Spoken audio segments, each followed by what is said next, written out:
नमस्कार मु ज्योतिर्विद दीपक चलर्जी आज आपण मानक मकर मास तथा मकर संक्रांति ठार कुंभ संक्रांति 15 जानुआरी ठार 11 तारिख फेब्रुआरी पर्यंत किभଳି फल रही मेष राशि से विषय एठार आलोचना करुच्ची। प्रथम देखा शारीरिक कथा देखा तो मेष राशि पक्ष जो मैंने स्थायी रोगी थे शारीरिक क्षेत्र में विशेष सुविधा ना बर स्थायी रोग वृद्धि प्राप्त हो पारे कि अस्थायी रोग विशेष किसी हबार ना कि गैस जनित सामान्य प्रोब्लेम पेट जनित सामान्य प्रोब्लेम देखा पारे मुंडे आघात लगिपे से सतर्क रे और जो आपंकर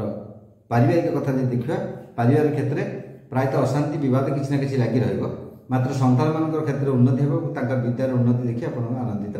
हेबे और आर्थिक क्षेत्र में प्रायतः आय व्यय सामान आय बहु परिमाण आकस्मिक कौन अनिवार्य कारण व्यय तदनुरूप बहु परिमाण होगार देखा जाए। तेणु आय व्यय प्रायतः संतुलित भाव रहा। पेशा व्यवसाय कथा कहते जो मैंने पेशा अच्छा जो किसी भारी द्रव्यर एक्सट्राक्ट कर माने भारोत्तोलन कर ट्रांसपोर्टेशन इत्यादि कर भारी द्रव्य जो कारबार किसी कर लुहा काठ पत्थर यह व्यवसाय जो कर पक्ष लाभ अच्छी कि अन्य जो मैंने कार्य अच्छा पेशा व्यवसाय अच्छा से विशेष मासटी भल ना जो मैंने आप जजमानी क्षेत्र अच्छा ज्योतिषादी क्षेत्र अच्छा कौन धर्मानुष्ठान सहित अच्छा सहित किसी असुविधा देखा दे पारे और किसी झमेला समस्या मध्य पड़ा देखा जाए। महिला मान प्रायतः मासटी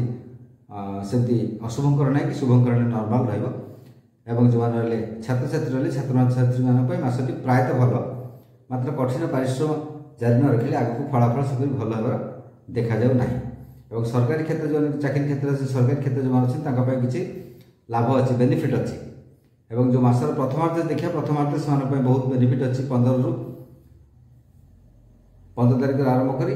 जो मास शेष 15 जानुआरी शेष पर्यंत 31 मध्य किसी ना कि फैसिलिटी सरकारी तरफ पाए बेसरकारी क्षेत्र जो अच्छे प्रायतः मास सेमती नॉर्मल रहा। नमस्कार।